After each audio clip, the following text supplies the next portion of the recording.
The 10 best predictors of retirement success. Number one, and number one should be obvious, right? Saving as early as possible, i.e., saving as much as you can. I guess that wouldn't be i.e., would that be? That'd be plus saving as much as you can. Yeah, I mean, that's easy, right? That's by far, I think, the number one predictor of retirement success. Saving as much as you can, saving as early as you can. So you can take advantage of all the magic of compounding, as we've talked over and over about on this channel. That is the number one thing to do. Start as early as you can. I didn't start till 40. I should have started when I was 20. I mean, that's the number one predictor. Number two, comprehensively study retirement/investing. I remember when I started saving at 40 for retirement, I was just kind of throwing money into my, 401k plan. I didn't really start looking at different ways, different strategies of retirement, different ways of investing till I was probably about 50.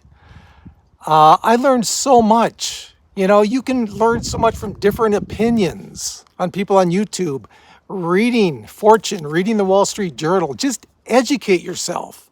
People that educate themselves, what the heck, man? Someone almost hit me in the head. It's a raven, I think. People that educate themselves are the best at retirement because they know what to expect.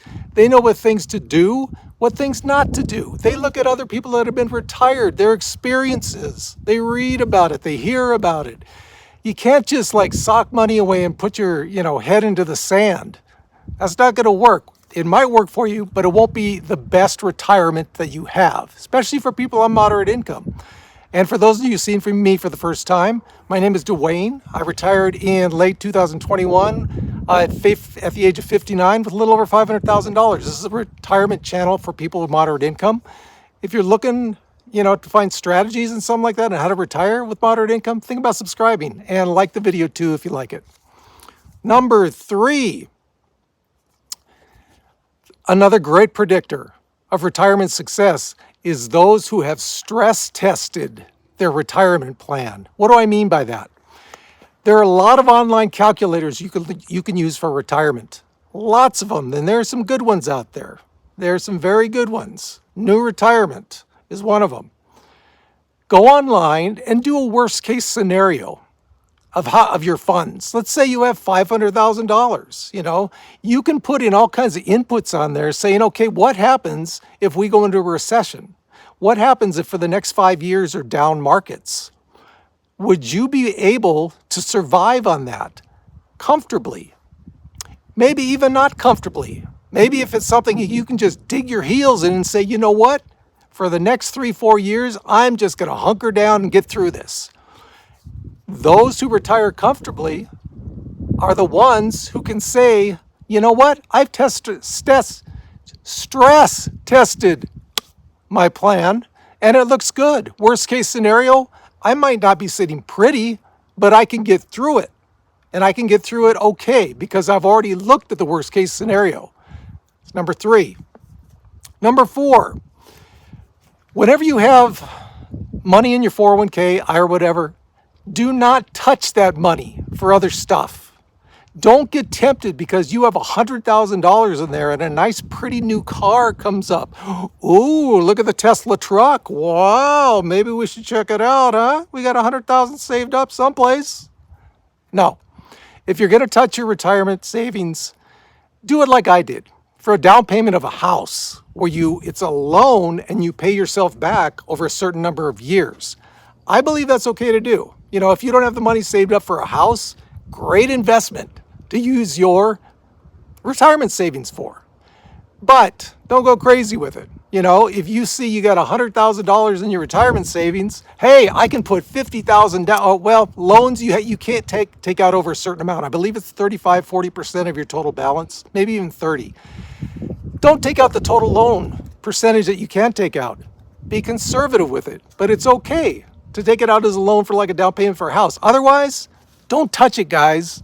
Don't touch it. Let compounding use its magic.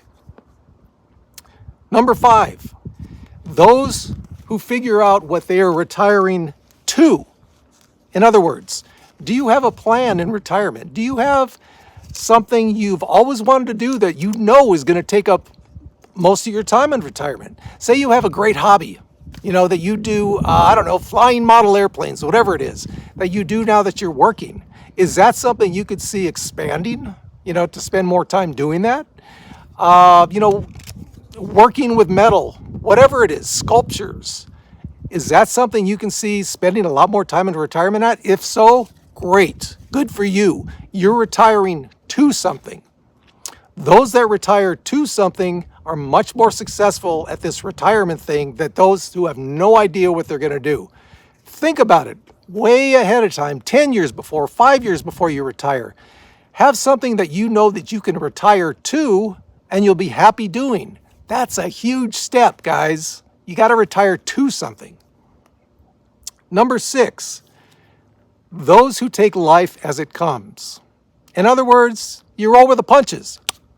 See, I did that. I rolled. It was a slap, but that's okay. It was close enough. Those who can roll with the punches are the ones who have the best retirement. They don't get all stressed out if they see, for instance, in my case, sequence of returns risk that hit them 6 months into retirement. Yes, it can be uncomfortable, but they know because they have a good plan. They know because they've stress tested their plan that even in the worst case scenario, they're going to be okay. All right? So those who can just take a step back, like you're observing from a distance and go, okay, these times aren't that great, but I'm okay with it because I kind of know what to expect. Those are the people that succeed at retirement. Number 7, those who can live with at most 70% of their pre-retirement income. Now, studies have shown that people spend about, on the low, say 65%, on the high, maybe 80 to 85% of their retirement income, of their pre-retirement income when they retire. If you can get by in 70% or less, you're sitting pretty, man. You're looking good. You're looking like my buddy Bob Marley here. Irie, everything's good. The world is good. 70% or less, you're looking good, man. You are looking good for retirement if you can do that. Number 8, those who exercise not only their body, but their mind as well. Got a lot more time in retirement, guys. A lot of time to do a lot of stuff. Do something that's good for your body and mind. Get out there walking. Get out there working with light weights. Whatever it is for you. Yoga, Pilates, whatever. But you got to exercise your mind too. Studies have shown that reading, doing crossword puzzles is a great way to stave off that evil dementia thing that's out there for some of us, Mindful meditation is very healthy as well for you as a whole. People that can do that, exercising their mind and their body, much better chance at having successful retirement than those that don't. Number 9, those who have a large social group in retirement. It's another way of staving off that, dementia stuff. You're interacting with other people. It also helps with combating against depression. If you're isolated in retirement, depression, much bigger chance. What's this? That means it's a much bigger chance of rearing its ugly head. If you have a group that you socialize with in retirement, whatever it is, golfing, getting together for coffee and breakfast on a Saturday morning, it's the best thing you can do when you're in retirement. To be a successful retiree, to be happy where you are, to be comfortable, to be satisfied. Final one I have is number 10.